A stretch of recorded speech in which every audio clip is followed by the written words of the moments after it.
Assalamualaikum warahmatullahi wabarakatuh.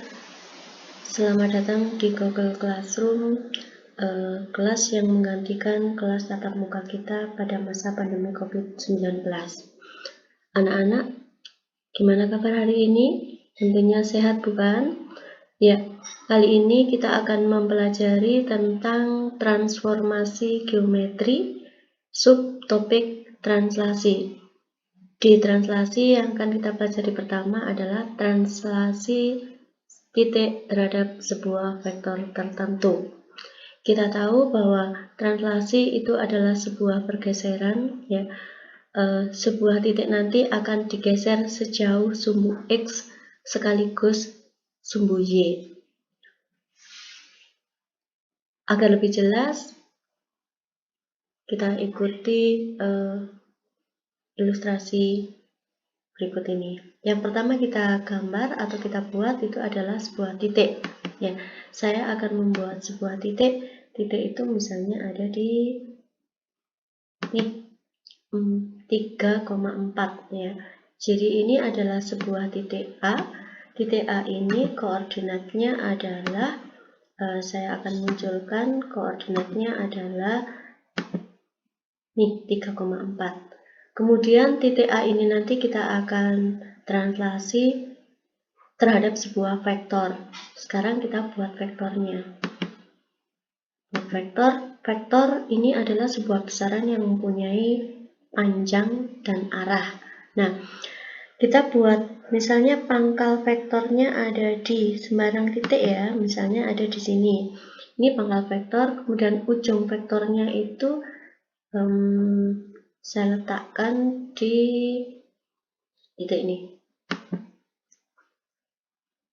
B itu adalah pangkal vektor, C itu adalah ujung vektor, ini adalah vektor U, besarnya vektor itu adalah 52, artinya 5 satuan ke kanan, ini kita hitung 1, 2, 3, 4, 5, dan 2 satuan ke atas, 1, 2, sehingga titik ini nanti akan digeser sejauh 5 satuan ke kanan dan 2 satuan ke atas. Tugas kalian adalah menentukan berapa koordinat bayangan titik A. Nah, perhatikan caranya. Saya akan klik Translate by Vector, kemudian kita klik titiknya, kemudian dilanjutkan dengan vektornya. Nah, akan kita peroleh bayangan titik A atau A aksen itu adalah 8,6. Nah, sekarang 8,6 ini kita bisa peroleh, kita bisa hitung dari mana? Ini saya geser dulu ke sini. Ya. Oh, maaf.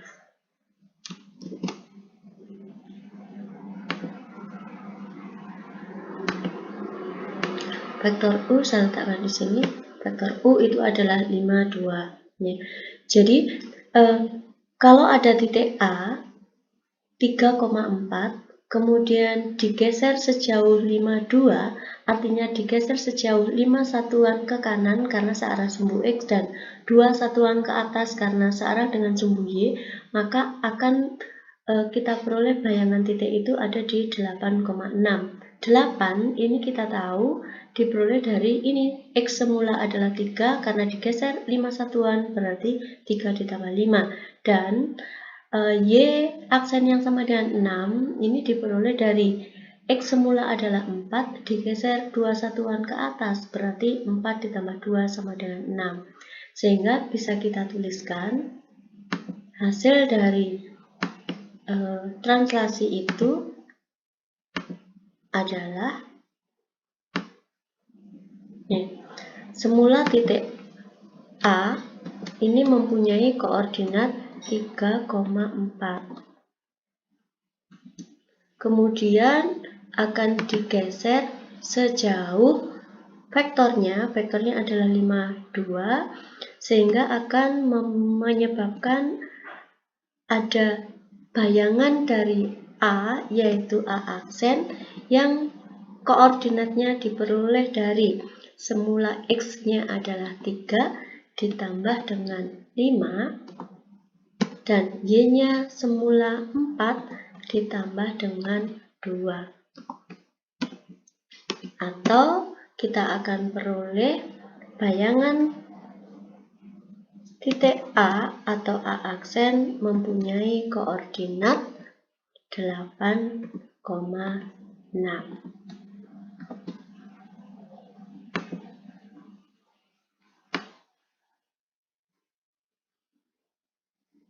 Nah, jadi ini semula 3,4, kalau digeser sejauh 5,2, maka bayangannya adalah 3 ditambah 5 untuk X aksen, untuk Y aksen 4 ditambah 2 atau 8,6. Nah, agar lebih jelas, saya akan membuat titik yang kedua. Titik yang kedua misalnya titiknya ada di, nih, saya pilih yang negatif. Maaf. Saya akan membuat titiknya ini.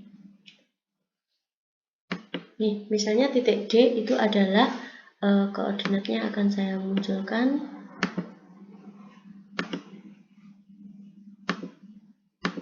Ya, titik D itu mempunyai koordinat min 5, 2.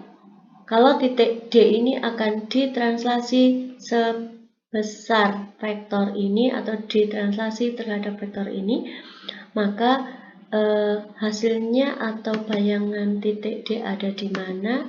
Kita coba lihat ilustrasinya. Nah, bayangan titik D ada di sini.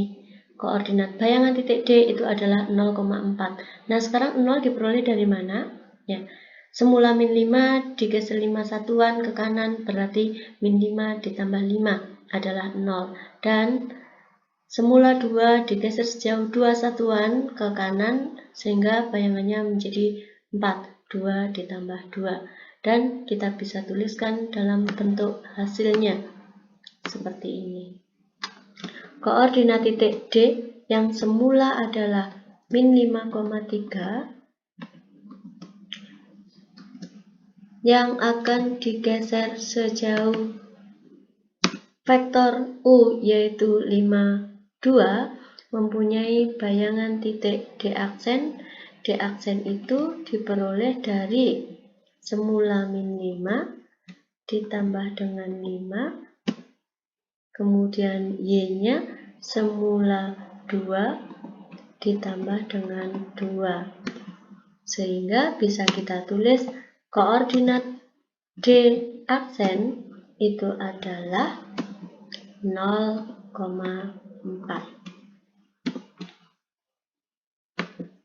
Ya, nih.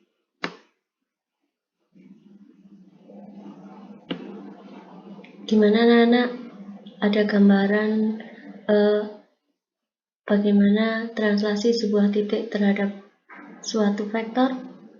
Jadi dengan ilustrasi ini kita bisa simpulkan bahwa koordinat bayangan, ya, bayangan titik semula itu adalah hasil penjumlahan X-nya dengan faktor yang atas, ya, kemudian Y-nya dengan faktor skala yang bawah. Nah, kalian bisa membuat titik-titik sendiri, kemudian mencoba untuk mentranslasikan terhadap sebuah vektor. Nah, hasilnya nanti bagaimana? Kita bisa praktek sendiri-sendiri.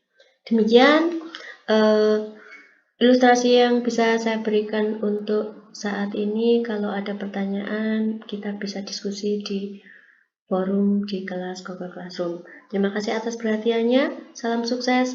Wassalamualaikum warahmatullahi wabarakatuh.